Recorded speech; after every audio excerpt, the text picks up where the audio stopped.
বাগেরহাট ২৫০ শয্যা জেলা হাসপাতালে বিভিন্ন অনিয়মের অভিযোগ তদন্তে অভিযানে যায় দুদক। তত্ত্বাবধায়ককে সঙ্গে নিয়ে হাসপাতালের বিভিন্ন বিভাগে অনুসন্ধান করে দুদক টিম। বৃহস্পতিবারের এই অভিযানে উঠে আসে বিভিন্ন অভিযোগের সত্যতা।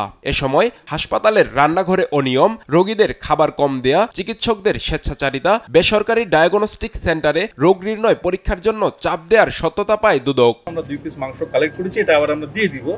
এই যে মাংসটা, এটা হচ্ছে হওয়ার কথা ছিল 96 গ্রাম থেকে 97 গ্রাম, কিন্তু 2 পিস মিলায় এখানে আছে 92 গ্রাম। কিছু কাগজপত্র সংগ্রহ করছে, 1 কোটি টাকা এর আগে ব্যয় করছে। এটার আসলে যথাযথ প্রক্রিয়া হয়েছে কিনা এবং গুণগত মান বজায় রেখে হয়েছে কিনা আমরা কাগজপত্র পর্যবেক্ষণ করে আমরা আমাদের কমিশনে আমরা রিপোর্ট করব। আমরা পরবর্তীতে একটা ফলো আপ করবো যে আসলে এখানে যে অভিযোগের পরিপ্রেক্ষিতে আমরা এখানে আসছি, সেই অভিযোগের যেগুলো আমরা অবজারভেশন দিয়েছি সেই অনুযায়ী তারা কাজকর্ম করছে কিনা আমরা এটা দেখব।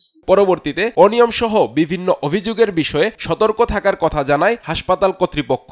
জায়গাগুলো আমাকে কথা বলে গেছেন, আমরা চেষ্টা করব আমাদের সীমাবদ্ধতার জায়গা থেকেই এই জায়গাগুলো আরো ওভারকাম করতে পারি, কিভাবে মানুষের সুন্দর স্বাস্থ্য ব্যবস্থা দিতে পারি। দুদকের এমন অভিযানে খুশি রোগী ও তাদের স্বজনরা। দুদকের ব্যাপার আমি খুব খুশি হয়েছি।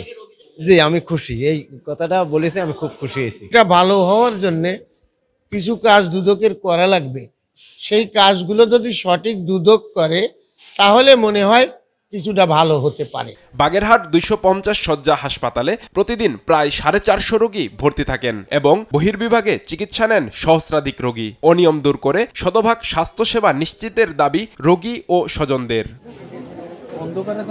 নিউজ ডেস্ক, দেশ টিভি।